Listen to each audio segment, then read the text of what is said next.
Welcome to Season 3, episode number 58. We are quickly approaching 60, but we're not quite there yet, of the Outlap F1 podcast. It's time to pick up the pieces before we all go home for Christmas break. You've got Andy. I'm along with John tonight. It's just going to be the two of us. But we know that there's been a lot that's gone on since whatever Sunday the 12th was. John, have we picked up all the pieces yet? Yeah, physically or emotionally? I'm not sure. Your call.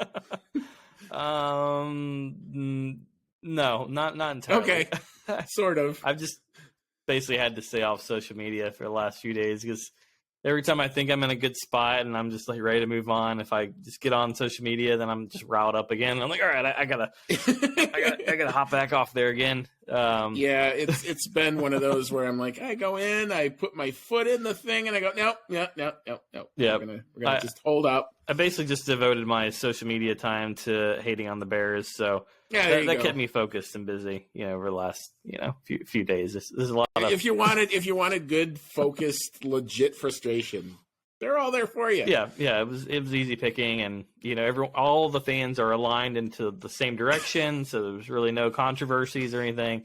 Yeah, it's a nicer place to be despite the on-field results, but yeah, it's been a busy week. We were joking pre-race. I've spent multiple hours building a Power Wheels car this week for my daughter, and now a 3-story dollhouse looking thing that's going to take up half a room. I don't know, what has been purchased in my bank account, but yeah, that's a very well behaved kid. No cold for her, man. Woo. Yeah, well, let's hope she likes it. Let's hope it doesn't. Well, if I built it, it's probably going to fall apart in a matter of minutes. But I don't know. Based on as soon as I opened the package and saw the number of screws, I was like, oh, I'm in trouble. This is going to be a while. So yeah, other than that, I'm doing all right. Off work this week, so it's nice to chill out and do some things around the house. Well, I'm still getting there, and James is actually not here because he is bringing Christmas to America. I literally do think he is doing that. So all of the stores out there that have stuff on their shelves, you can thank people like James for getting all that stuff to you on time. So he is doing the yeoman's work. This is his insane busy time of the year. He's only got a couple days to go, so hopefully he will come up for air and maybe give us a listen and let us know what he thinks of the two-person act tonight. Unfortunately, Deanna is out. She's gotten a little bit ill going on right now. She's just got back from her vacation, so we wish her a quick recovery and all the best for our relapsed mate over there. So you can find our show on Twitter, Instagram, Discord, Reddit, and YouTube at Outlap F1 Podcast. Please do see the link tree in our show notes. If you happen to be watching this on YouTube, please do us the solid and click the like and subscribe button. It helps us bring more content to you. It enables this type of content to come up earlier in your feed. So we would appreciate, and that's just to help you out. You can email our show at chatnow@outlapf1.com. You can find our beautiful website at www.outlapf1.com. If this was if this year was you experienced your first race, please do check out our F1 for Beginners Season 3, Episode 6. We will be refreshing that before the 2022 season kicks off. If you are considering going to a race next year, please feel free to check out our CODA Experience in Global Motorsport Survey, Season 3, Episode 47. As previously mentioned, please do check out Relap with Deanna. Her Abu Dhabi reaction is up.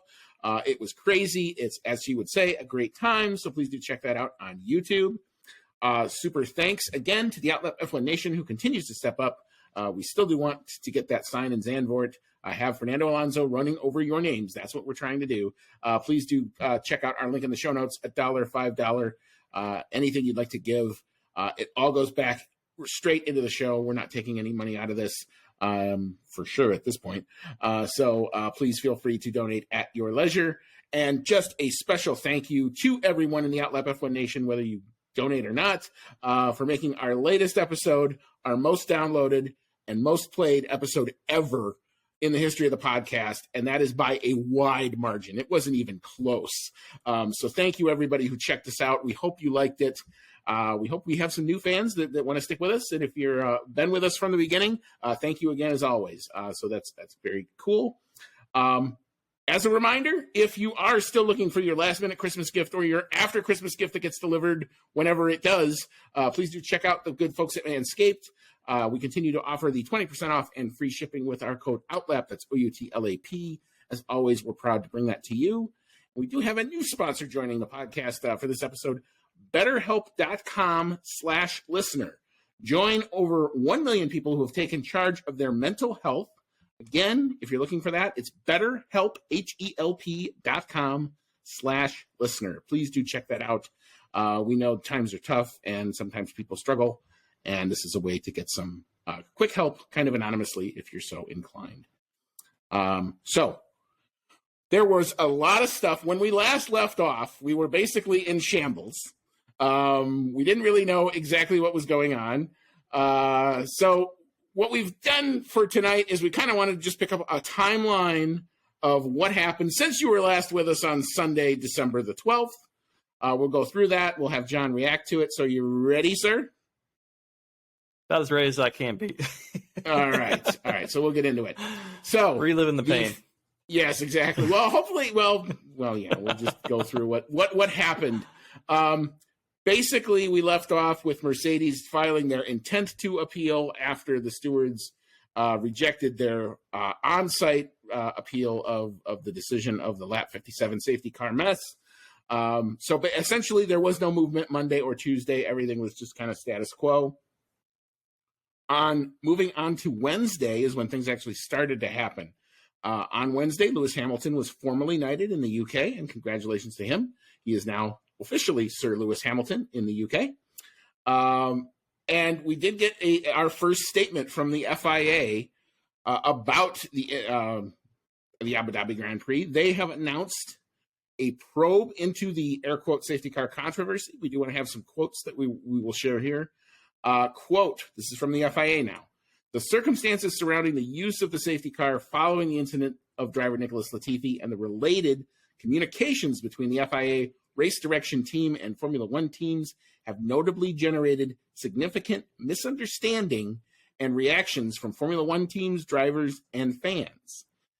It is an argument that is currently tarnishing the image of the championship and the due celebration of the first World Drivers' Championship title won by Max Verstappen and the 8th consecutive Constructors' World Championship title won by Mercedes.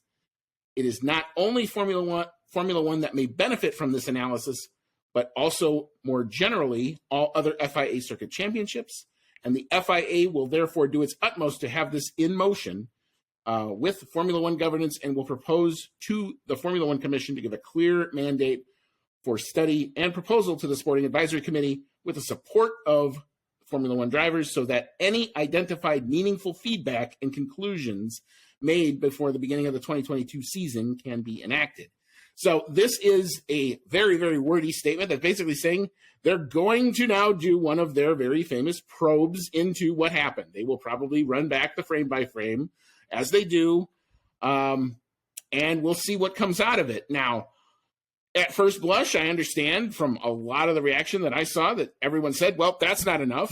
You know, we want a certain race director's head on a stick, basically.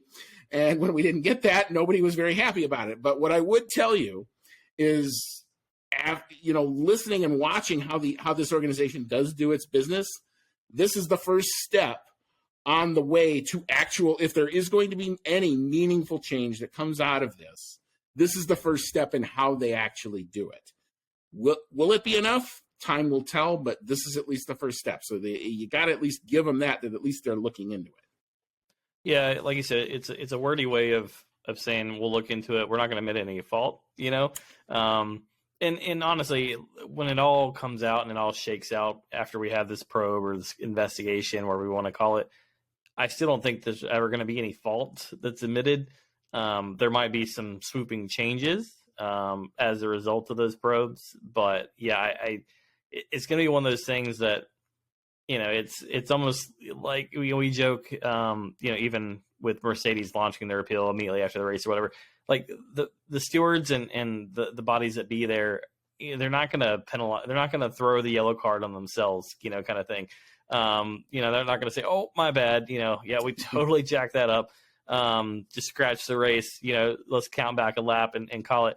It's just was never going to happen. And so I think the FIA, I think the only reason it's gotten so attention is because, the We Stand with Lewis, went insane trending on every social media. A lot of Hollywood actors got involved in it, and just random, people that actually matter, unlike me, in this world, had made their comments, most of which I don't think were Formula One fans, but happened to tune in, I think, as a lot of people for the first time ever, and saw, a fun race that then just went and turned into shambles, with 90 seconds to go, unfortunately. So, I think that the attention that this received, I think it kind of forced their hand to address it, which I kind of honestly surprised they did. So to your point, I have to give them credit for that, because it would have been probably easier to just swoop it under the rug and say, hey, we're the FIA, we're we're Formula One, we're the greatest ever. You'll watch this regardless, yada, yada, be done with it.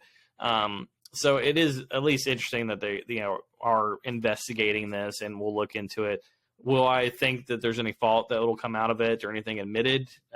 No, but I think it could lead to some changes to hopefully provide better direction in the future, so that we hopefully never have this particular instance again.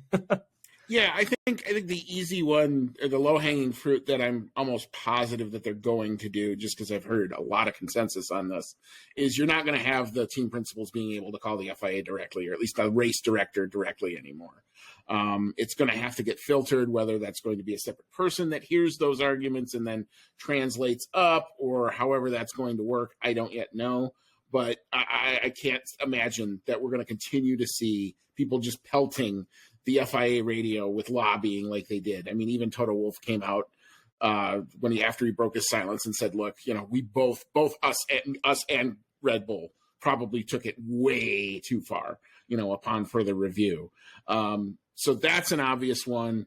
The other one that I would wonder if they're actually going to do is, do they split some of the duties of the race director up between, flag type situations where we saw that they had, some deficiencies in, and just the maintenance of the race and everything, versus sporting calls that then have to get referred to the stewards. That could be something that they could do. It's from everything that I've read about the inner workings of the Michael Massey FIA stewarding room, is it's been a skeleton crew, and he's probably been stretched out way too thin. And it's not surprising that in a big moment, all that stress and all that pressure probably just breaks the back of the poor guy. And I feel bad calling him like the poor guy here, because, he's really, he is what he is. But, from that, do we now see a better utilization of resources at the FIA for different things? Those are things that I think you might actually see come out of this. Do they admit fault? They may. We had one of these probes. The last time one that I can remember that was significant was the Jules Bianchi incident. Was what happened and why. And it took them 6 months, and then they figured out, okay, there was a lack of communication between the people on the road and the flag people and everything else. And yes, there was a double wave yellow, but it clearly wasn't enough. And now we have virtual safety cars. And now anytime there's a piece of equipment on track, we either drop a VSC or a full SC right away. So they will probably come up with something that will hopefully prevent something from this happening again. But it's still a mess. Yeah, they still got to clean it up. Yeah, I think you bring up a good. We'll see where it goes. Yeah, I think you bring up a good point. One of the big criticisms of Michael Massey this year, even before Spa and before some of the other shenanigans, was the amount of time that it took him to make a decision when it came to some safety things. There was some significant, not even necessarily significant in all situations there, but as race fans of guys, like us who have watched the sport for decades now, there were incidents that happened that you and I would both look at and say instantaneously safety car without question. And there was multiple times where there was weird, awkward delays where we as longtime race fans are like, okay, come on, throw it up. Let's go. Yeah. Push the damn button. Let's go. And, eventually it would come, most of the time, but there was an awkward period of time there where it's like there was an indecision, or to your point, someone being stretched too thin and getting, conversations from multiple people and trying to look at some data and look at this and look at how much G-force was it and everything else before he makes a decision. That shouldn't be one person's job necessarily. Obviously, I don't know. We didn't get all the inner workings of Charlie's war room. So, I imagine, he obviously had his own style, his own people in there. We know it was ran, pretty damn well for the most part. But yeah, something's got to give. And I think, maybe splitting those duties out to have someone, who, maybe that's him or whomever is, by the book, is the sporting regulations master. He knows it like the back of his hand, can recite it left and right and backwards and forwards and everything else. And then you've got someone else there that just their sole job is to look out for safety. And then, obviously safety has got to override anything else. So whoever that person is has got to be able to say, push a button and override everything else. Hey, this is a safety call. It doesn't matter what the hell you're saying, race director, this is it. We're going to have a safety car, whatever the case may be. So yeah, I think we'll get something like that because, hopefully they look at the grand scheme. We got Spa, that's a whole separate issue there. But I think safety in general has got to be looked at. We've had just too many. We've gotten lucky, at least in the world of Formula One. Unfortunately, in other series, not so much in the junior series. But Formula One's been lucky for a while now, and luck only runs so far. So safety's got to be the utmost precedent for swooping changes here, and then sporting regs being second. But yeah, it's a lot for one person to try to take on. Yeah, and the other thing that I mentioned it when we recorded on Sunday. I hope they come out with some sort of a end of race chart. Yeah, that's just easy to follow. That okay, with this many laps to go, with this type of an incident, we're going to do full safety car, or we're going to do red flag, or we're going to do VSC, or whatever they decide. As long as everybody then is clued into that, then you can't have. We thought it was going to be this, and then it turned out, we thought it was going to be X and turned out to be Y. Well, our chart said we were going to do Y. So, there's your defense to all of what all the negativity. And the thing is, when I've gone back and watched it, you're really only talking about 30 or 40 seconds. Yeah. If he lets all the lap cars go 30 or 40 seconds earlier, we're not in any of this. Yeah, MaxVerstappen still wins the championship. They're still a lot of pissed off people, but they're just pissed off at just how but that's racing crumbled, on that particular Sunday. Right. And that's the crucible of having a one race championship where it comes down to one race, and the pressure that can happen. And that's part of the sport. Not necessarily what we saw happen in those last couple laps there. Yeah. There's a quarter mile short tracks throughout the United States that have better end of race, matrix in place to decide, okay, they were going to, NASCAR has their green, white checkered mentality and things like that. I don't want to see any of that, but I agree from a sporting standpoint, it should be pretty cut and dry, and there's no reason, because like I said, it's happening throughout the world. It's happening across the U.S. and every short track, they all have their setup of, how many laps left is exactly what we're going to do. We're not even going to bother trying to restart this thing or whatever the case may be. Obviously, nobody wants to see a race end under, a safety car, but it might just be that once in a blue moon that might actually happen, and it's happened before, and Yeah, there is that weird part of, even when a race does end under the safety car, where they actually green flag it so that they have the winning shot, of without the safety car in front of it, which everyone always gets confused on anyway. But if that's what you're going to do, then that's what you're going to do. And I don't have a problem if the FIA wants to say, hey, we're going to value finishing the race under race conditions. That's fine. Yeah. But then you just backtrack all of your then decisions to that end. And that's what people would know. Yeah. But you can't go into it assuming we think it's going to end like this because that's what the math tells us, versus then throw the math out the window and we just decide on our own. So the sport had two significant black eyes this year, one being obviously Spa and obviously the finale. Spa, the regular fans, the diehard fans, that Spa hurts us in that capacity. But as far as outside the realm of Formula One, I don't know how many people were really tuning in. There probably wasn't a ton of brand new fans looking at Spa. When you think of it on a macro scale there. On a global scale. But Abu Dhabi, scale, yeah. I mean, yeah, no, this thing was covered about airing your own laundry, dirty laundry. No, I mean, there's news organizations that normally never touch Formula One that were touching this. Yeah, You had NBC nothing News to do with sports at all, and they're yeah. So yeah, and like I said, you had celebrities, you had politicians, you had all kinds of people getting involved in this thing. You have no idea what F1 is before a week prior. What they heard about, there was the first time in 30-something years we've got, or 40-something years we've got a tie, and people tune in, and it was it was at a decent time in the States, and obviously a decent time frame throughout the world. It made for obviously beautiful. ESPN had some pretty incredible numbers and things like that, and it's just a shame that a lot of people were left scratching their heads and saying, "What the hell?" And it's yeah. Like I said, my boy still loses in like most scenarios that play out this out. If it plays out naturally in most ways, my boy still loses this race.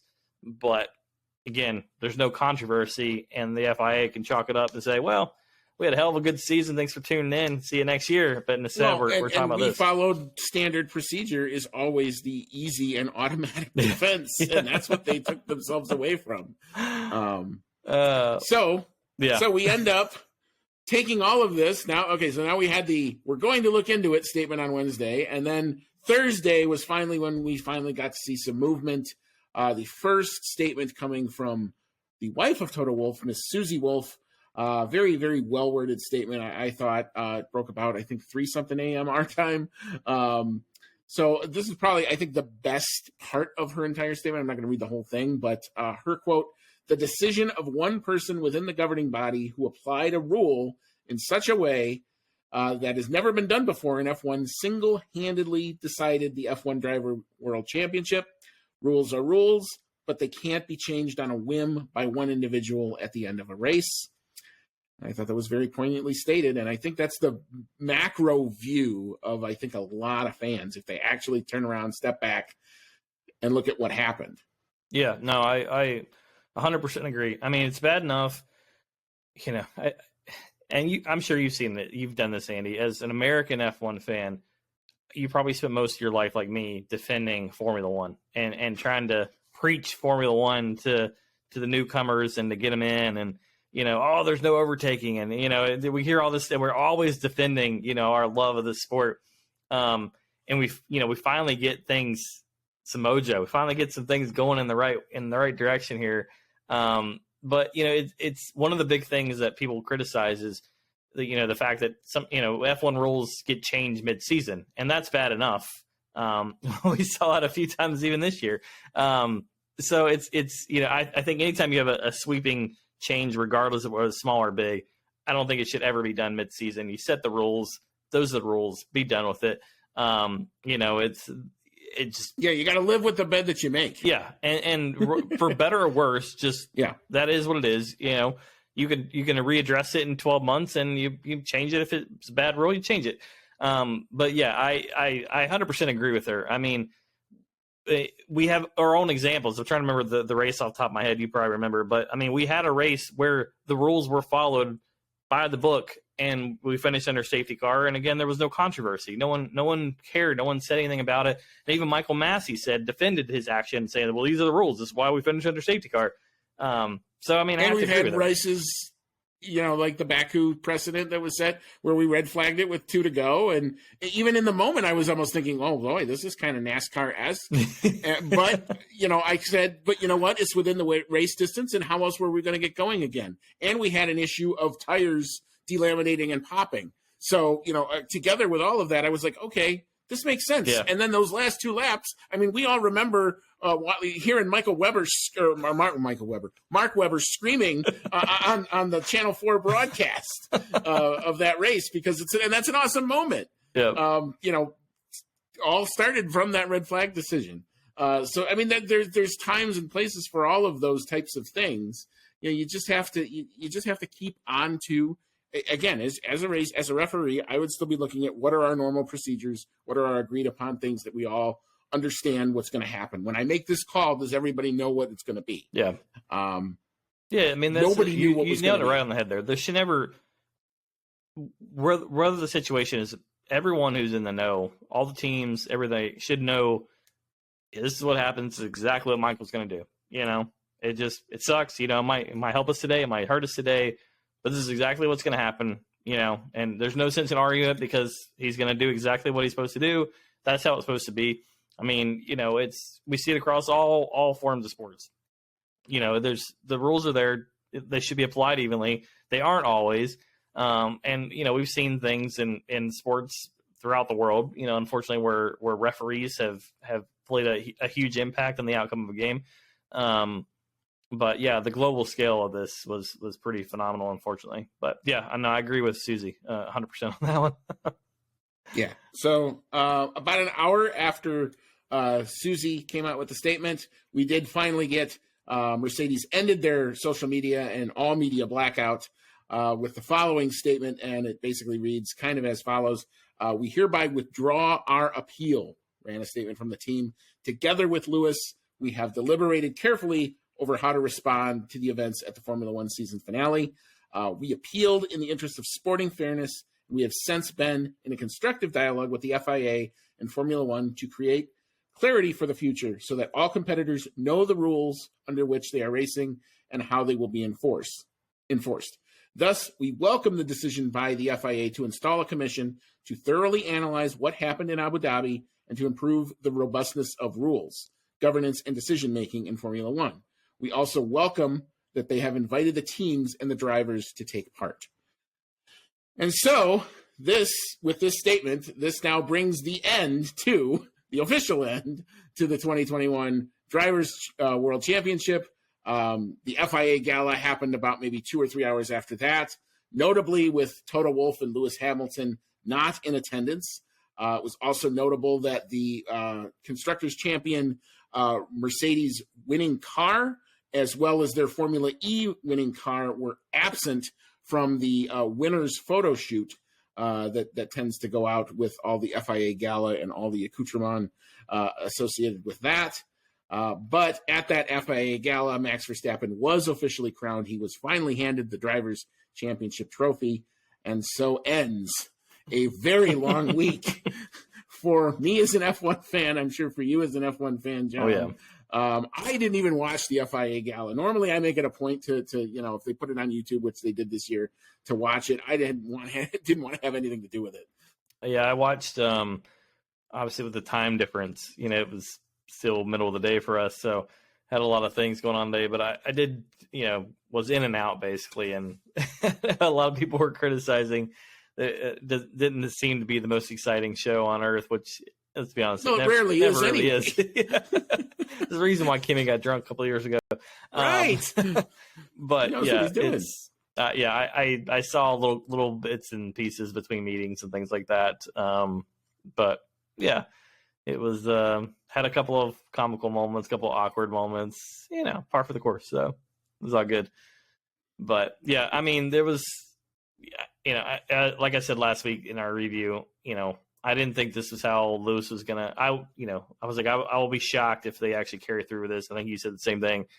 I don't think that's how Lewis would want to win a world championship in a courtroom either. I think he sees this as, a black eye for the sport, and there's no denying it from, I think, all parties involved. I think even Red Bull, I think, in all their shenanigans, that in all the smack talking that they love to do, I think even they've come out and said, hey, it's not exactly how things played out, how they wanted it either. So, but yeah, I'm not surprised that Lewis said, hey, let's just kill this thing and be done with it. There was a lot of rumors online about, is the FIA negotiating some kind of secret settlement with Mercedes like they did Ferrari-esque a couple of years ago. I don't know. It's probably unlikely there.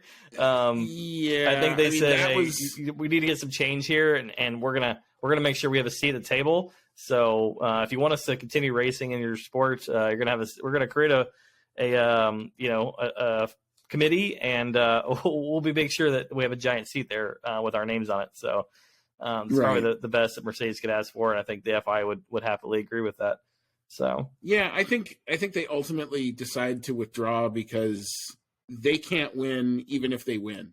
I mean, even if they come out and they can prove that this was the wrong application of the rules, which, there's some legal theories that say yes, and there's some legal theories that say no. I've seen legal scholars from both sides of this comment on it. What then, the other part of the legal system, which a lot of people don't like, and it's just part of the system, is then what becomes the remedy? How do you penalize Red Bull for not doing anything wrong in that instance? And because you end up in that conundrum of, well, then what can you do? Well, you go back to lap 57. No, that doesn't work because now you're running afoul of race distance and everything else. And how does then that affect the 18 other drivers that this whole thing affected, whether they wanted it to or not? And then if you go back and say, okay, just throw the whole race out, well, congratulations, Max Verstappen is still your drivers' world champion on count back with a tie. So, I mean, there's no, they could not win this in a way that would see the championship ever change hands. I think they eventually realized that. I think they've got some great lawyers on their team. They probably exhausted they looked in every nook and cranny. They could not find anything. And I think this is ultimately why they decided, and they waited almost the full 96 hours. Yeah. So they looked, and I know, like, as soon as this came out, I saw a ton of immediate reaction that, how dare you not go through with this? It's easy to sit back and spend someone else's money. Yeah, that's the thing, the expense of it. Because lawyers ain't cheap, and that hearing wouldn't have been cheap. And if they didn't get, lost in all of this, is you actually read the steward's decision. Oh, by the way, the fee that Mercedes paid to have the protests didn't get refunded back to them.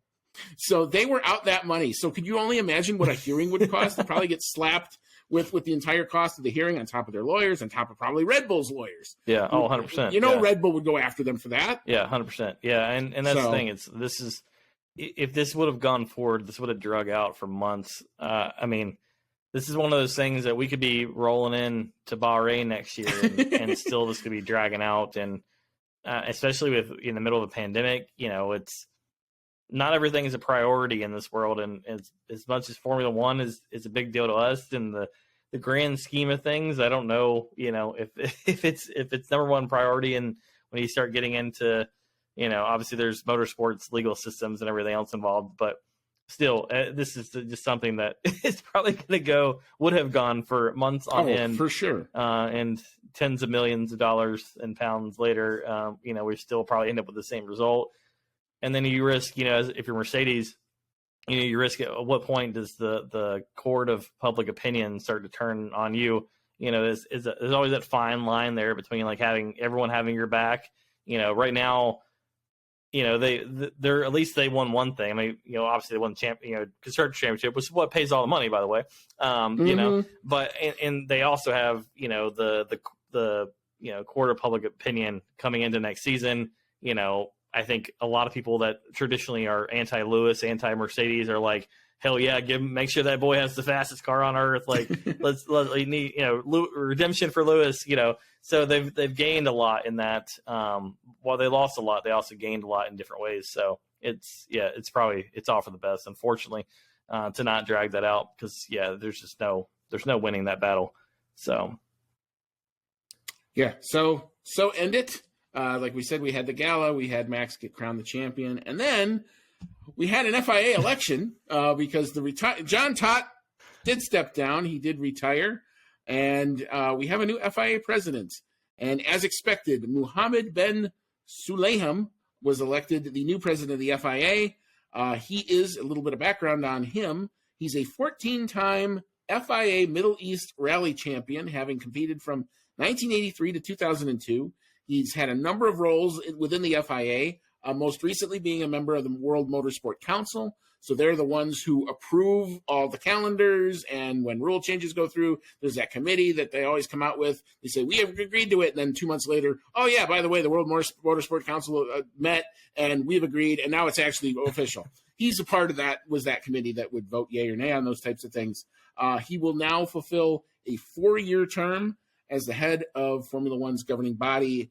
The FIA also, oversees Formula E, World Rally Cross, World Rally Championships, those types of things. So any FIA accredited event, now he is now the president of all of that.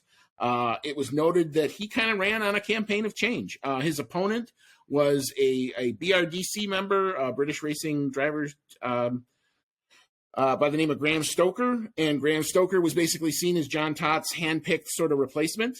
So this is kind of a bit of an election of change. So he's vowed to take motorsport. He wants to double motorsport's participation. He does want to see more women involved in motorsport.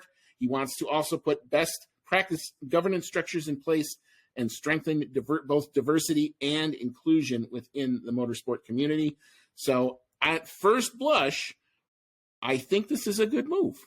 Yeah, I mean, he's certainly talking the talk. So if he can walk the walk and accomplish even, some of these things, then he'll, the sport will be better off for it. So, yeah, I like the fact that, he's a racer. He's got that in his blood. So I think that's a good thing. You always want to have that. And just going to have racer's mentality, hopefully that'll help guide, future decision-making on racing moves and what's fair and what's not fair and et cetera, et cetera. And then, yeah, I mean, obviously there's been a healthy push for diversity inclusion, have more women in racing. I think those are all things. And I hope that he backs those things up. Because, the more people we have talking about the sport, the more people who are growing up watching this, from every background on planet Earth, it's not only good for the sport, but I mean, it's good for a whole. So there's no reason if you're basically the front man of Formula One, there's no reason why you would ever not want any of those things to come to fruition because, not only, like I said, it's better for all people involved, but it's certainly better for your bottom line and Liberty Media and the financial piece of it as well to have, more eyes on the sport. So, yeah, I think it's, like I said, on paper, like you said, it all looks good. And I hope that, he's able to fulfill a lot of those things. So. Yeah, I mean, we shall see, kind of where this goes. Obviously, I hope, if nothing else, that he has a more active role in specifically with Formula One than John Tott decided or chose to, because this way you actually have, support of your race director, or, there's another avenue with which to, bring legitimate concerns up to. John Tott really just stepped back and let Charlie Whiting, when he was around, and then Michael Massey kind of run that show. I hope that this is a start of change because, John Tott was probably the last of what I would say the old guard. Yeah. Connected to Formula One, the Bernie era. Yeah, the Bernie connection there. The Flavio Briatore era and those types of people. So, yeah, I mean, if John Tott wants to go back to Ferrari, I wish him nothing but the best. I'm sure he's a nice guy. Didn't know that I particularly loved him as the president of the FIA. So I hope this is a good move. Yeah, I mean, this is a changing world that we're in. It's a changing sport that we're in. So I think it makes sense to bring in someone with fresh ideas and, a new vantage point, new set of eyes on issues at hand. And yeah, I agree. I think hopefully him being hands-on and hopefully that's the case. Maybe if he wants to win a lot of fans over, the first thing he'd do is, replace Michael Massey, but I don't know if that's going to happen or not, but we'll see. He may have his own individual that he wants to bring in. So yeah, there's a lot of opportunities there for him to make some change pretty quickly. So. Speaking of that World Motorsport Council, we did get in a bit of other news. So that's kind of the end of the timeline. That was basically the last of it. That all happens Thursday. And then we actually got down to the business of trying to, reset and move forward here. One of the bigger stories that did come out since we've last been with you was we did get confirmation of the 2026 engine regulations. Those have been approved by that World Motorsport Council. So as we've, I think, previously even said, the current 1.6 liter V6 engine will be kept. The electrical power will increase to 350 kilowatts, which is 470 brake horsepower from the hybrid. The MGU-H will be gone, and there will be a cost cap for engine development. The FIA has also outlined a concept of F1 running on 100% sustainable fuel. We've talked about this before, too, alongside with the increased electrical power boost. A key element is to ensure that the power units do remain attractive to fans in terms of sound. And the FIA has also clarified this, and again, this is now regulation. They want a powerful and high-revving power unit, car performance sound, driver's ability to race, avoiding excessive differentiation. So they do want engine parity. John, are we happy with this? Yeah, 100%. I think this is a huge win. The MGU-H has been a controversial and problematic component of this engine for quite a few years now. Ask Honda. Yeah, it was About Honda's the fun of the worst MGU-H. nightmare. It says there's people in Japan that are still having daily nightmares about the MGU-H. Thankfully for them, their airline component of Honda, was able to get that sorted out from everything I've ever read. Because that thing, would spin at ridiculously high speeds, and it was quite problematic. And, based on reliability issues, they had to constantly turn down the engine, and they were still blowing up, and it was just a hot mess. So, and the other thing is, I don't know if there's an MGU-H on any road car in the world. I'm not sure if the that's a lot of rattling to go on in a road car. Yeah, exactly. You want to make sure you got a good warranty, and maybe buy an extended warranty if you're buying that car, because it's going to be having some problems. So, no, I think in the end game, though, this is a huge win. I think hybrids, I think this is the best that Formula One can do. I still think in the world of daily driving, I still think hybrids are a dying breed. But if you throw in hybrids and then you add in sustainable fuels, that could actually be a very, very winning combination for not only Formula One, but also for the world in general. So when I was doing a lot of reading about the sustainable fuel, they're saying that it should, in theory, if they can do everything that they think it could do, it should reduce the emissions by like over 60% over the current.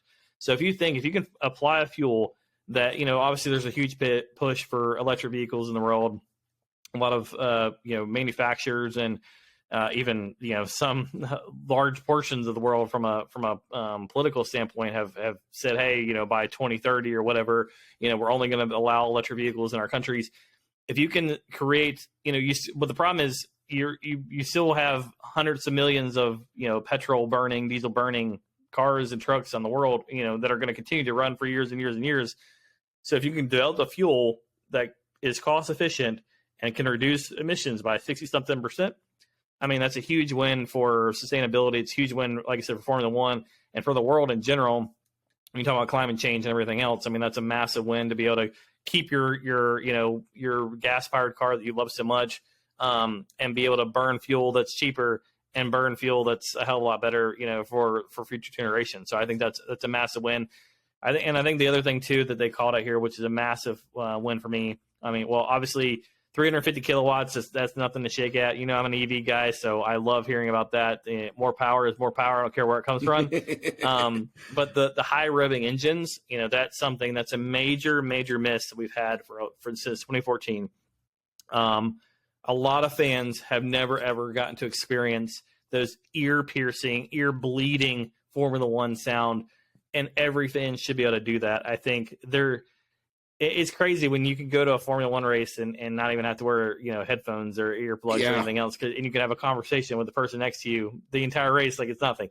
That should not be the case for a Formula One car. So if you're burning a whole lot less fuel because you've got much more electric energy that's producing power and providing more power, and the fuel that you are burning is substantially more efficient and less emissions, then there's no reason why you can't peg that thing to 20,000 RPMs and let it scream. So I guarantee you, yes, a 1.6 liter V6 hybrid at that will sound very much different than a screaming V8, but I guarantee you there will not be very many people that will complain about a 20,000 RPM screaming 1.6 liter V6 either. So the fans want it. It's been every survey that's come out since the beginning of time, since the hybrid era, has been complaining about the exhaust sound and how quiet they are. Every fan out there wants it. And this exactly puts us at the point we can get high revving engines, and we can still, go on to Formula One's greater cause. One of the biggest calls they have is bring in more manufacturers, because manufacturers want technology that they can put into their road cars. This combination of fuel and hybrid components, you can absolutely put in your road car and be successful and sell a shit ton of cars. So I think it's a huge, huge win for the sport, and like I said, for the world as a whole. Yeah, I mean, just pull up the YouTube video of Fernando Alonso screaming around in that old Renault from last year, and you'll hear exactly what we're talking about. And watch the reaction of the different drivers as they're getting interviewed in the media pen when they hear that thing go by. Like, they all just perked up and they go, "Whoa, what was this?" Yeah. So I mean, it's a huge part of the experience of it. It's something I have missed since 2013. I felt fortunate that at least I got to go see them twice before they got rid of them entirely.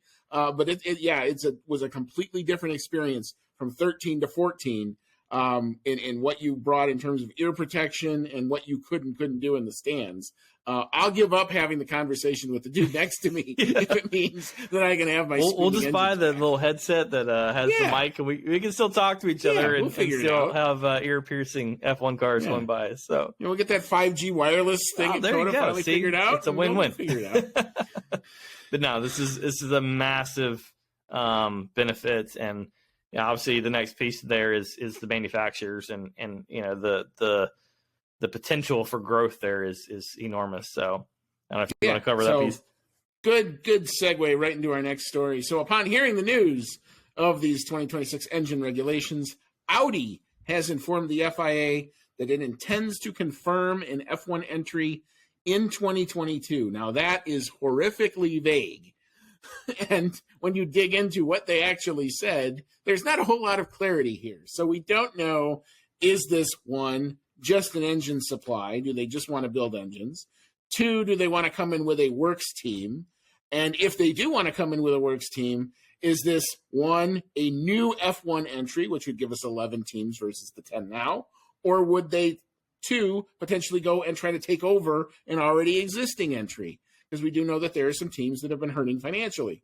So a lot still to be determined. There's a lot TBD here. But it's interesting that, you finally get some clarity on the engines, and at least one new manufacturer wants to step up. So I think that's a little bit of good news. Yeah, we'd heard, Porsche and Audi were the two, I guess, front runners. Obviously, both of them owned by the Volkswagen Group. So, you've got a hell of a plethora of amazing racing heritage automobiles that fall under the Volkswagen heritage, platform there. So, it does appear that Volkswagen is interested in, and again, as I still believe I've seen the fact or the stat recently, but I think they still sell as a automotive group more cars than anyone on earth. So, if you can get one or maybe two of your brands potentially in there, both of them with very prominent racing heritage, I think this is it's a huge win.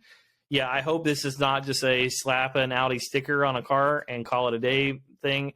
I hope at minimum, it's an engine supply. But, I mean, obviously the dream goal here would be to have an 11th or potentially even a 12th team. We certainly have enough drivers out there that are talented that, need a spot. I mean, hell, we got a dominant F2 champion who's sitting on the couch next year with nowhere to go. So there's clearly drivers that can fill these spots.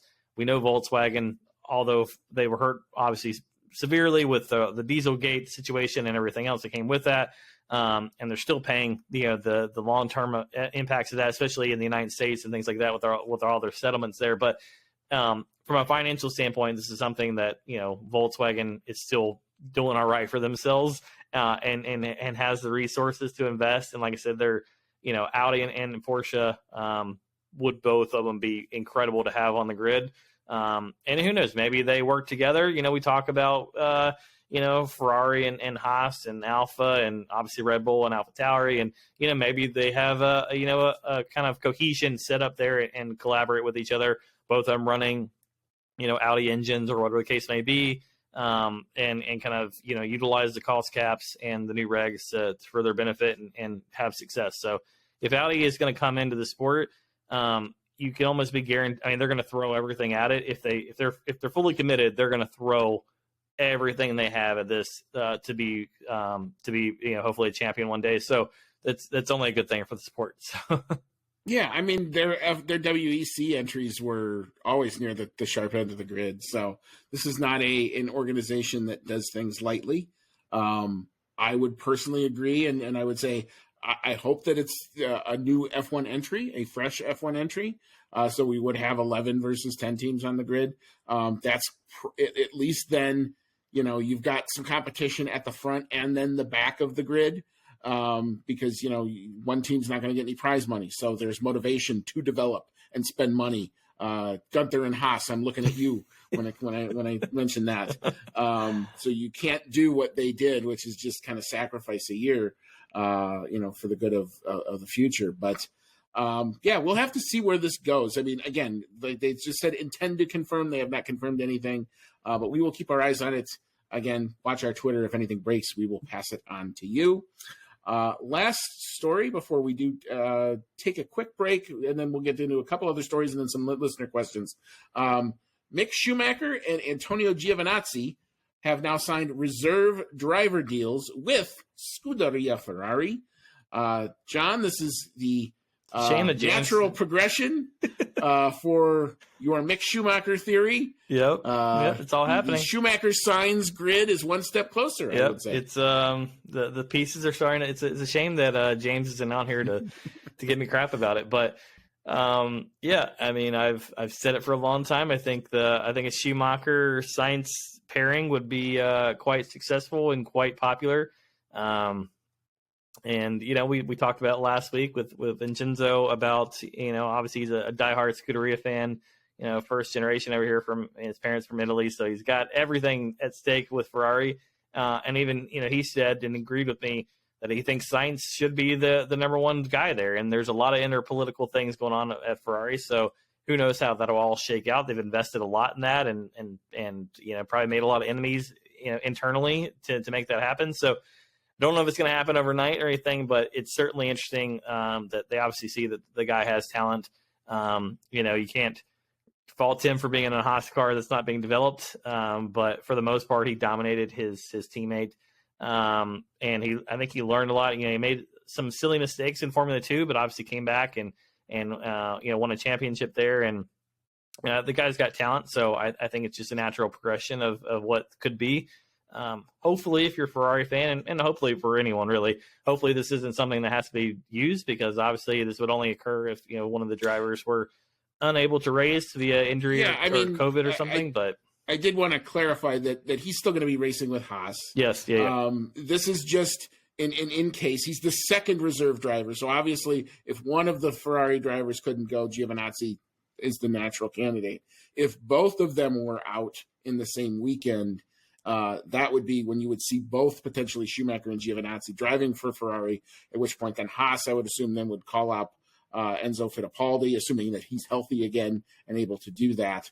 Or, they would have to go find another reserve driver for them, to possibly take over, obviously, Mick's seat. But, Mick will still be driving with Haas next season. But this is another progression into the ladder. We do know that he's, his father has had great ties with Ferrari. We're hearing John Todt going back to Ferrari to consult. Maybe that has something to do with all of this. You never know. I still personally I don't think they're walking away from Charles Leclerc anytime soon, but it's going to get more interesting the farther down this goes. And there is going to have to be a decision that's going to have to be made at some point. So we'll see how that all goes. Yeah, and obviously Giovinazzi has, he's going to have a full schedule next year with Formula E and, between testing and all the races, although the races are pretty spread out. I actually haven't seen the updated calendar yet, so I don't know if I can't 100% say it's spread out as it typically is, but I assume if it's anything like the last however many years now, it's been quite spread out. So obviously, it's going to go back to the F2 and F3 are going to go back to the kind of their combined weekends, mainly in Europe again. So so things will be most likely, Giovinazzi would be the first call there, but it is nice that, it's good that they've signed Mick for that deal. And again, and we saw a lot of weird things happen in 2021. Unfortunately, we may see a lot of weird things happen in 2022. So it's good to have the kind of those succession plans set up and be there if you need them. So. Definitely. So we're going to take a quick break. We do have a couple of further stories, and we do have some listener questions we want to get to, but we're up against it, at least on timing. So we will take a quick break, pay a couple bills, and come on back and get into the rest of it. All right, welcome back. This is Season 3, Episode 58 of the Outlap F1 podcast. We are picking up the pieces left over in the 2021 season, and we're also taking some listener questions. But before we get into some of those listener questions, we had one or a couple more stories we wanted to touch on. One very quickly, we did want to make note that McLaren's Pato Award did complete a successful tire test in the McLaren. He was in Lando Norris's car. So he did get payment of his wager with Zach Brown for winning a race in the IndyCar Series. So congratulations to Pato Award. Looked like he was having a heck of a time, kid in a candy store type stuff. So way to go. Now McLaren has maybe a potential driver issue later on down the road because he looks young and hungry and certainly ready to go. Yeah, and quick too. So yeah. And last story before we move on to our listener questions. If you've been with us since the Spa, whatever that was, the 2-lap event that turned out to be the Belgian Grand Prix, we were told that they were going to, the circuit promoter was going to make some sort of reparations to all the fans who were very wet and very unsatisfied with, I'm sure, the 2 laps of running that they saw. And they've come out with an offer. I don't know that you would call this reparations. I like what you've got in the show doc here, but John, take it away. Yeah. Obviously a lot of drivers. I think Lewis Hamilton was probably the biggest one out there calling for a full repayment. Because again, it's not only the cost of, the actual race tickets, which Spa is not cheap. I've looked into it myself, but you also got to fly over there. There's also really no place to stay in Stavelot, so you've got to stay elsewhere, and hotels get very expensive. There's not a whole lot around there, not a whole lot of much going on there. You're kind of in the middle of nowhere, which is what makes Spa so special. It's a cool place to be. So there was a lot of push for a repayment or a full refund for these 200,000 plus people that were there in attendance who saw nothing, unfortunately. So the offer, if you want to call it this, it's something else. It's they have offered each person in attendance will receive an F1 TV pass. I assume that would be for the 2022 season. So that's $70, $60 for the season. Okay, so we're 1/9 of the way towards covering our costs here. They will receive a free personal invitation to an exclusive event on the Thursday before next year's race. Content subject to the evolution of health situation. So that could obviously get canceled. And that sounds like a track walk. Probably, yeah. Or on media day or something like that. Yeah, you're going to stand together and there'll be a stage, maybe a couple interviews, and you can walk around the track. Yep. And then there will also be an entry into a prize draw offering a unique chance to win passes to the Formula One Belgian Grand Prix for 2022. And it's a chance for a chance. Yeah, and then it kind of goes, down the order. 100 silver grandstand seats for bronze, third place. There's 50 gold grandstand seats for silver ticket holders for Sunday or the weekend, and then 20 VIP seats for gold ticket holders for Sunday or the weekend. Yeah, it's a farce. It's a far cry from, just give them their money back, at least the Sunday ticket holders. Again, there's no way they're ever going to get their money back for the airfare and hotel, and all. Again, you can't penalize other companies who did the right thing. It's not their fault that F1 kicked themselves in the balls for the first of 2 major times in 2021. But yeah, the least you could do is, just refund them down to the penny what they paid for, or at a minimum, or give them 50% even. I would be okay with that. Yeah, here's 50% off, and here's a ticket to next year's race. You're still going to make a crap ton of money with concessions and parking and whatever else. And there's a lot of other ways that the track promoters can make money. And you'll make happy people. They'll continue to come back. I think now you've just just royally pissed people off. So between that and Michael Massey, a lot of piss off people right now.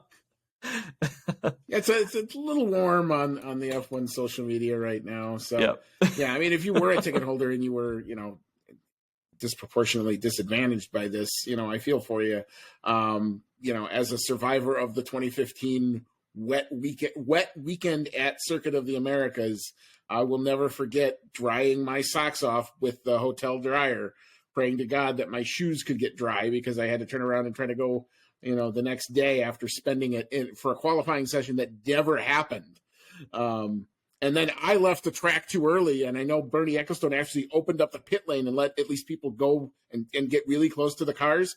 My idiot self left, called it after they said the qualifying wasn't going to happen. So, it was just, yeah. So I feel the pain. I know this. So, I hope the lucky people win and feel better about it, but it's not enough for that was me in 2017 in Monza, that qualifying. It's probably the most wet and cold that I've been in a long time.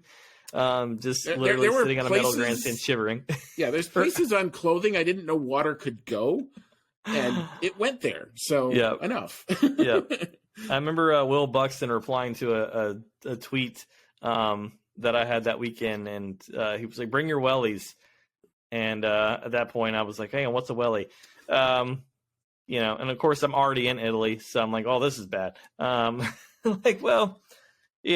We'll just toss this pair of shoes out. Just it's sacrificial, shoes at this point because there's no getting that back. But yeah, then you got to come back the next day and try to be dry. So it was interesting. But yeah, so I feel the pain. But at least I got a show that day. So despite it being cold and freezing, I at least got to see qualifying. I got to qualifying the next day. So I mean, at least they did run. At least we got something out of that deal. And it was a heck of a race, and it was probably the most fun. That was the Rosberg throw the hat at Hamilton when he won the championship here. So so I got my money's worth at the end of it, so I don't feel cheated, at least in that respect. But I do feel the pain of going to an event and then not having it happen. Yeah. So, all right. So turning the page from the news now, we did hear a lot from you, the listeners. So, John, if you want to tee some of these up, and we'll get into our listener questions. Yeah, so the first one we had is from the Formula. I'd like to hear you discuss the Audi confirming their entry into Formula One, which we've done so now, so thank you for that. And then possibly discuss how the effect of the cost cap and wind tunnel regulations will be pertaining to the 2022 cars and beyond.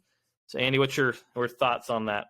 So the wind tunnel is probably the first foray that F1's ever had into trying to normalize performance based on last year's results. So if you were in the back of the championship this year, you would have more wind tunnel testing available for you next year. And conversely, if you're at the sharp end of the grid, if you're Mercedes or Red Bull, you're going to have less wind tunnel testing going into 22 and in the future. So it's kind of like a bit of like the NFL or NBA draft, where the worst teams get the better players in an attempt, I can talk, to try to level the playing field somewhat. So that is what I think the wind tunnel is designed to do. The cost cap is basically going to be, okay, you can spend X amount of dollars on Formula One. It's a hard cap. You go over it. There are some severe penalties associated with it. So you have to be very, very strategic and precise about where you are spending your development dollars moving forward. So we had it actually in place for this last season. However, you could spend moving into this season up until they actually made it effective. So 22 is really the first year where we're going to have this hard cap that everybody spent the same coming into it with new regulations and all that. So that's why we kept saying we don't know exactly what's going to happen in 22, because you could see some surprises because we don't know. We've never been here before. Yeah, the sliding scale is interesting. When you look at the numbers, we obviously, this was implemented for 2021, and then in the grant, in the push for cost efficiencies and stuff like that, the amount of wind tunnel testing has been slashed again for 2022. I think 22 to 25 is the last that I read. That would be kind of this new thing. So yeah, the first place team is getting, I guess, what would they consider 70% of the allowance, but then that drops, pretty much basically 5% back to back to back to back to back all the way down the grid. So then your 10th place team is actually getting 115% of the allowance. So what that equates to in based on the allotment for 2022 and over the next few years is that the first place team, being Mercedes this year because they won the Constructors Championship, would be able to get 28 wind tunnel runs per week. Whereas on the opposite end of the spectrum, your 10th place team would get, I think it's 45 runs per week. So it doesn't sound like a substantial, difference, but when you add that up over the course of a year, that's a lot of additional running that either obviously one team's getting and another team is not. So it is 5% increments, from first, second, third, fourth, all the way down the order. Where obviously the worse the team was, the better. There was a lot of people were, there was some interesting comments about like, is like McLaren throwing in the last, couple of races here to gain themselves some additional wind tunnel time and things like that. I think things just weren't exactly working out. But it is interesting though that you could have a team kind of throw a couple of races there at the end and say, hey, let's look at this financially speaking. How much are we actually going to lose if we drop down in order? We're going to gain a lot more wind tunnel, and kind of doing that math. It does make for an interesting dynamic. But yeah, I mean, there supposedly is and will be very, very tight auditing of this process from a cost cap and from a wind tunnel perspective, and the punishments will be severe if broken. But who knows? I'm sure someone will try something because they normally do. There's some kind of gray in there that someone will try to exploit. Yeah. But yeah, so it's if you're a team like a Haas or something like that, like we mentioned earlier, who supposedly has they didn't spend $1 on 2021 development. It's all 100% of their development is going to 2022. As a worst place team, they again yet another year are getting the absolute maximum wind tunnel time possible. It's on paper it should bring us all together. We've seen it in other forms of racing. I'm not always a huge fan of it, but if it makes for tighter racing and at least gets the pack together, hopefully it'll be a good thing in the long run. It's a step. I mean, we don't know exactly how significant of a step it's going to be until we actually see how it all kind of plays out. But I think it's a step. It's at least an acknowledgement of we can't just let the bigger teams continue to develop. We can't have Ferrari with an entire aerodynamic team devoted to the driver's mirror. That was getting a little bit ridiculous. And the same thing with Mercedes and the same thing with Red Bull. Yeah. All those teams were just outspending and outdeveloping everybody so bad to the point where you had to do something. Otherwise, there's no motivation for a team. I mean, one of the better stories of this year, I thought, was Williams and scoring 23 points when nobody thought that was even going to be possible. So, if they can have a moment, obviously we would prefer something not like Spa where you're getting a P2 for showing up and lining up on the grid, but that qualifying effort was legitimate. So, I mean, give it to them for that because, that was a great moment. Yeah, no, 100%. Yeah, I mean, you had teams that were running their wind tunnels all day long, 24 hours a day, 7 days a week, 365. They had teams in there running wind tunnels. Some teams even had multiple wind tunnels and were spending these millions and millions and millions of dollars on this. Here's how the worst of it was. I mean, we talk about we have the Friday engines and then the Saturday engines go in. They used to have qualifying engines that would do 60 miles and that's it. They'd swap them out. They'd go in for that 1 hour session and that was it. Yep. Those were different times for sure. Oh yeah. So it's now the thing is that F1 really hasn't done a whole lot to, I guess, contain necessarily is obviously computer simulations is a huge deal from both an aero standpoint, but also setup standpoint and things like that. There's a lot of things you can do on computer now that you don't necessarily need an actual wind tunnel for. A lot of things you can at least get your basis out of the way and then prove it in the wind tunnel. So your big teams are obviously still going to have a competitive advantage on there. But again, there is a cost cap and running a supercomputer is quite damn expensive. So it all comes down to how much money do you really want to spend, and really it's going to be a fine line there because, not only is win total reducing, but also cost cap is reducing as well. Now it will actually be higher if we actually get 25 races. It will be higher than the reported 140 million, I think it is, because that's based on the 22 race calendar. There was a scale. So we'll be scaled up based on that. It was scaled up again this year because we had obviously more. I can't remember if it's 21 or 22, but one of the two. So it will be scaled up, 3 or 4 races depending on how many we actually get. But yeah, again, it's being slashed again, and we'll continue to slash down. So computers cost a lot of money. So it's gonna be that fine balance there. I still think the higher teams are going to have a competitive advantage, but again, win title is still crucial to kind of proving things out before you get out on the track. So yeah, appreciate the question. That's a good one. And we'll be discussing all this in much more insane detail for our F1 for Beginners 2022 edition. And then as we get into testing and ramping up for next season, lots of breakdown this year with new cars. Yeah. Yep, definitely.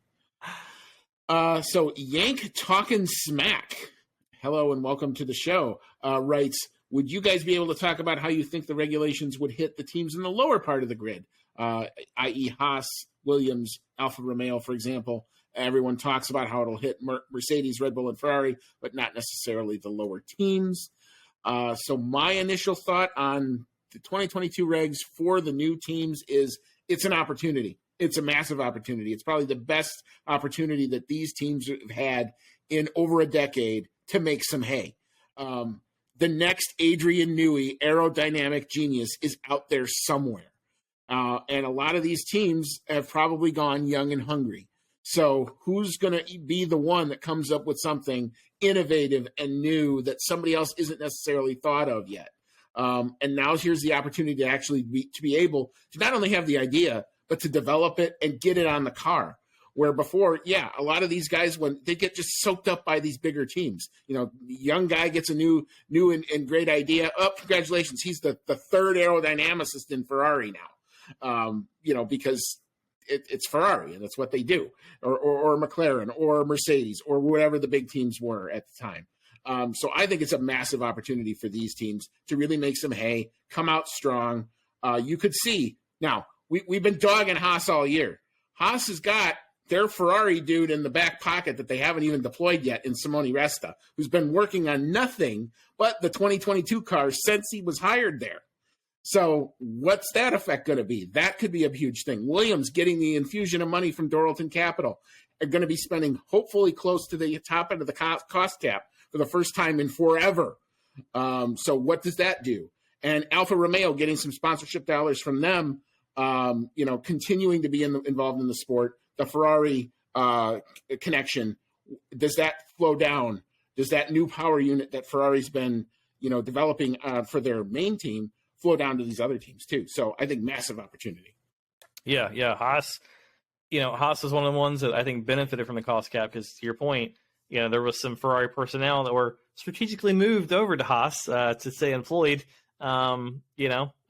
Still wink, wink, still a Ferrari guy, but hey, you got a Haas shirt on this for this year. But yeah, I mean, that relationship seems to be building strongly. And again, the cost cap kind of forced, I think, Ferrari's hand in some of that regard because they wanted to keep these people employed and had to put them somewhere. So, hey, why not? But yeah, I think one of these lower teams, I feel like is going to hit it on the head. I don't know if they're going to go out there and win a Constructors' Championship or anything, but I think at least one of these three teams is going to be competitive next year and is going to say, oh, wow, they're going to be in the mix. They're going to be fighting heavily in that midfield battle. Maybe you're going to grab a couple of race wins from time to time if something crazy happens like we saw in 2021. I don't doubt for a second there that at least one of these teams, and Haas certainly could be that team that, they showed up, on the grid in Australia a few years back and shocked the world. So, they've used their relationship strategically with Ferrari then. And I think if they do that now, they benefit from the cost cap, they benefit from additional wind tunnels and things like that.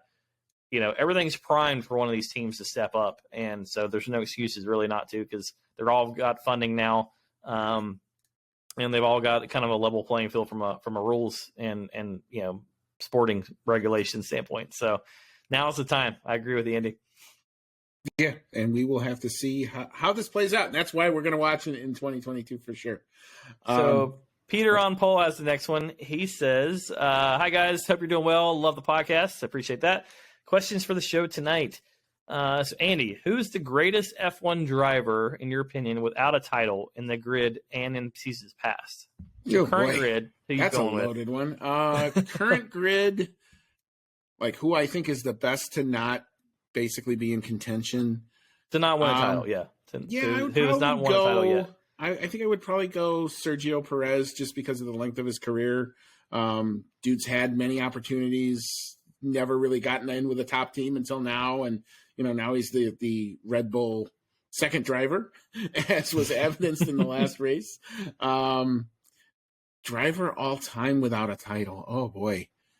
There's a lot of names that come to mind on that. I mean, I'm thinking of guys like Eddie Irvine or Felipe Massa, guys who got so unbearably close, and a lot of these are second seat Ferrari guys, and just could never get it across the finish line.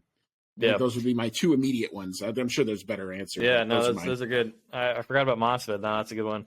Yeah, I guess current grid for me. I agree. I think Perez is an easy one. The other guy who we talked about earlier, who I've been kind of tooting his horn for a while, even though he's on the wrong team, Sainz. I still think he's got the most points of any driver without a win in F1 history now. So I think that his day may very well be coming at some point.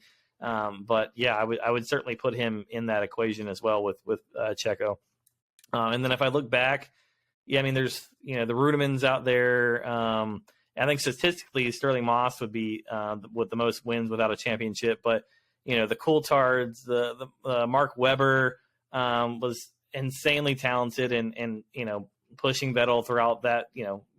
That could have easily gone his way and with a few different decisions and a couple of different race results. But yeah, it's hard to put one. But probably when I first did the question, I think Rudiman was the one that I guess immediately came to mind. I wish Deanna was on the night because I'm sure she'd have some awesome opinions from her time watching old races. But yeah, hopefully I did her proud with that one. I know she's a big fan. So the next question is the circuit that you hate the most, Andy. I guess we'll go current calendar. Yeah, current calendar. I mean, well, I'll be honest. If you would have asked me prior to 2021, I would have had some definite ones, and then these tracks tended to produce some really good racing this year. Probably Paul Ricard still is up there. Paul Ricard or Spain or Circuit de Catalunya in terms of a race. They're great test tracks, but they're not good for current racing, especially with these aero packages. Yeah. I'm gonna get a lot of hate for this one, but if you look at, I mean, I kind of feel this way, but I kind of don't. But like the first one that pops in my head is Monaco. Like I love Monaco for the event, for the spectacle, for the prestige and the glamour and the glitz and everything else. But the racing nowadays is just so the current cars are terrible for it. And I look back and even racing when I started in the Formula One was just so much better at that track with the smaller cars, shorter cars, leader cars. You could actually do a little bit of overtaking from time to time. In the current package, yeah, it's just, I mean. Yeah, when they went to the bigger bodies in 2017, that did really kill Monaco as an event. Yeah. I mean, the race is on Saturday, and now everybody knows it. But yeah, you hope. So, I mean, I'll get a lot of hate for that, and I'm an old school fan, and, I want Monaco to be amazing. We talked about a week or so ago, like, I'd love for that to be a throwback livery weekend and things like that. So, I want it to be there, and I want it to belong, and I hate Spain, and I hate, Paul Ricard as well. They're both usually pretty terrible tracks, but if I look at just something that gets so much attention and is such a letdown on that Sunday, I'm probably gonna say Monaco. So I can't wait for the hate mail to come in on that one. And then the last question is, what's the number one thing that you've been shocked about, good and bad, since you started producing content for Outlap? Shock to the good. I think just in general, the relative acceptance that I think our content gets. I'm always just surprised that, when we tend to get a new fan, we tend to keep that new fan. So that's always, I think, a credit to us and to how we go about doing it. So that's always shocking, because I know a lot of times with content, I'm sometimes one and done. But it's nice that the people who come to us have stuck with it. So that's to the good. The thing to the bad, how interesting some of the editing is on the back end, and sometimes what you have to do to rescue certain things when the computer gives you not what you expected. When you do the same procedure every time, and you go, okay, if I put all the ingredients into the oven and I hit bake it for 350, I should get this every single time, right? Well, that's not always true when you try to produce this stuff. So sometimes you have to get very creative in how you fix things on the back end. So sometimes when these episodes don't come out till 3 or 4 in the morning, that's why. Yeah. There's been many nights where Andy and I are still texting at 3 or 4 o'clock in the morning and saying, okay, I think I'm getting ready to finally post it. Like, check your phone, make sure it hits. Yeah, it's Apple, it's Spotify. The text of it's posted, it's tweeted, I'm going to bed, I'll talk to you in the morning. If there's a problem, deal with it tomorrow. I'm done. I have to be in a work meeting in 3 hours. Yeah. But there's been quite a few of those. So I agree with you on that one. Yeah, I agree that the good thing. Yeah, I certainly agree with you on that one. Obviously the biggest challenge for any podcast, regardless, is just getting the word out, and having someone give you a shot. So first you got to get people to hear about it. And that a lot of it honestly comes from you guys. Word of mouth is massive. Obviously I wear my Outlap shirt on a routine basis and I talk it up and, every chance I get, but you guys are the ones that really have driven the success of the show, telling your friends and telling your buddies and everything else. And just saying, hey, there's these 4 idiot Americans out there talking F1, but hey, they actually seem to know what the hell they're talking about, so maybe give them a shot. And by the way, they're pretty damn funny from time to time. We get a lot of emails about that. Like, we appreciate it. Like, you guys know what you're talking about and you're entertaining to listen to. So, I mean, that warms our heart. We got one last week, even, someone from the UK, that was like, hey, I'm all in. Like, I love the show. So those things mean the world to us. So yeah, that's probably the good. I mean, it's been crazy to obviously to have the connection with you guys. We all met on social media and just by chance, and now we chat every freaking day of the week, and talking all kinds of stuff, even outside the world of Formula One, and just getting to know each other as humans. So that's been an awesome connection. Having people listen to us from, I lost count. We're in 50 different countries or something that we have listeners to. That's insane to me that someone in the middle of Africa right now is listening to my voice. I hope you're enjoying it. But it still blows my mind to even fathom that. So yeah, that's probably the good. It's just, it's incredible. Just the community that we built, a huge, the Discord's growing, and, there's a lot of fun, conversation and good debates and things like that rage on in there. And we have a good time. And it's just, that's been just awesome, just to get to know a lot of people that I otherwise would have never, ever, ever met or interacted with. And, through the show, I've gained so many close friends and good connections that I talk with and meet with all the time. So that's been awesome. Yeah. The bad, I would say, the editing piece is a beast. And obviously the time commitment, it's, thankfully my significant other it puts up with my crap. Because you think on a race week, you're watching the race once, usually twice, spend a couple hours doing an agenda. Then you got to spend, 30 minutes of prep before an hour and a half of episode, if, somewhere in there. And then the editing piece, Andy's tackling, audio and Deanna and I tackling going back and forth with video. But yeah, it can turn into hours, and sometimes what Spotify gets, not what Apple gets, and makes no sense because it all comes from the same place. But Andy had to do a little surgery last week because some of the servers were getting a different version than others. So we had to pull it down, and so we appreciate the patience there from you guys. Thankfully, pulled it down, did some surgery, and figured out where the problem was, and then fixed it. And then I'm texting everybody back. All right, I think I finally found it. All right, here we go. upload, and then it was so much better when we did it. So, and we are just when that happens, we're happy to get that feedback because, and it's so important that we get that feedback because, we're doing the best we can to spot check an hour and a half long, or in that case, it was a 2.5 hour episode. Sometimes we miss stuff. I mean, we're human and that happens. And so when people come back and say, hey, we had some audio problems with this thing, that at least lets us know, and then we can go ahead and try to fix it. So, I mean, the good thing is we're on this new platform.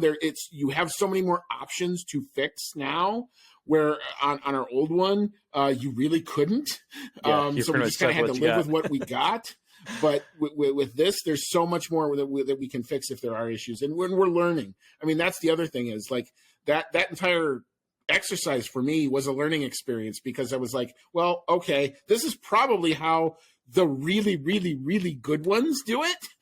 And now I have to play in that ballpark. So that's where we're trying to get to. Yeah. And one of the things that we're committed to and why we record, on Sundays for every race is we're committed to having this thing out basically by the time the UK audience is heading into work on Monday morning, which is why we stay up till 3 or 4 o'clock in the morning editing. It'd be nice to, we'll do it tomorrow over lunch or whatever. No, we know you guys enjoy listening to it early in the morning on that Monday. And, so thankfully we're all able to clear out schedules and make it happen. But yeah, some things, weird stuff happens at 3 o'clock in the morning with internet and all kinds of fun stuff. So sometimes we have some challenges on there, which, makes me want to pull a Toto and slam a fist and break a headset. But my personal favorite was the power in my building going out in the middle of me doing an edit. and me going, John, you're not going to believe this. Or the tornado sirens going off in the background. That, like, that one too. Right. Yeah, that was fun. Heading to the basement. Yep. I'll be back in 20, maybe. But no, it's a good question. We like getting those. I think we did one a while back, like a Q&A. Ask us anything. We'll have to do another one of those soon because we always get some good stuff out of there. So no, I appreciate Peter on that one. And last one we had from Rachel Fleming. She always sends us a great stuff. So appreciate that. She said, just in case Lewis does retire, quote unquote, which he won't. I agree. He doesn't look like he will. But who, Andy, would be your first choice to replace him? Well, I guess my answer would be with another question would be if we're going with the grid as is and all the contracts signed, your choices are then very limited. So I think if you were Mercedes and you had to find a driver on the fly, my natural pick would be go for Nico Hülkenberg. Get out the checkbook, pay that guy. That's probably the most plug-and-play ready driver. He's driven Mercedes power units before to sit in that seat and get you through this season if you had to. If you had more opportunity to maybe do some picking and choosing, you can look kind of at the IndyCar grid and probably take your pick. Pato O'Ward, he's probably raring to go and would love an F1 seat. You could go back and rehire Roman Grosjean, who would probably make that Mercedes fly pretty good, with enough experience. You'd have to have somebody. You wouldn't want to start with a young driver, I don't think, because you've already got one in George Russell coming into that seat. So you want a veteran presence, someone to be kind of the point getter if you were put into that situation, because now you got to worry about scoring points. Yeah, no. Yeah, I agree with that. I mean, yeah, I think Hulkenberg's an easy one. You think of like a Nick DeVries or something like that. Obviously, there's contractual things on there, but, it's your team. You can do whatever the hell you want with it. So, there's you can talk about like Verline, is out there and had a lot of talent and, could probably step in if obviously we got a Formula 2 champion again that's sitting on a couch next year. Obviously he's an Alpine Renault guy, but things, I mean, hell, we've got Ocon who's a Mercedes guy. That's an Alpine driver. So, there's certainly things that could happen there if they had to jump on the fly. Yeah, I agree though. Hulkenberg's probably your logical bet. Pay him his absurd amount that he keeps asking for, and buy yourself a season. But and he's got veteran experience for George if you had to do something like that, whereas all these other guys would be, you'd be taking definitely a chance and having essentially two young guns on your team, which doesn't always play out to work out well. But yeah, if it happened, which I don't think it will, but if it happened, Mercedes of all teams could get it done, I think, pretty quickly. So yeah, good question. It would be a talk about, having to think on your feet and quickly. I do think Lewis Hamilton will be back next year. I think you're going to have this rivalry between him and Max go on at least another couple years before it's done. And I do think, again, it took that weirdness on Sunday for me to be wrong about betting against Lewis Hamilton at your peril. Look out next year, Grid. I think he's coming. Yeah. And like I said, I said this a while back, from the moment that he signed that extension, to me that said he's got to know that they've got something good for next year. I mean, granted, we could all show up in Bahrain. It could be worth, dog crap. But I think in his mind, if he thinks that car is going to be crap, or they're off, or it looks like they're missing, or things are just, convolvulated because they're focusing on 2021 or whatever, I don't think he signs the extension. I think that he knows internally that they've got some good pieces in play and that things should be shaping up decently to be competitive next year.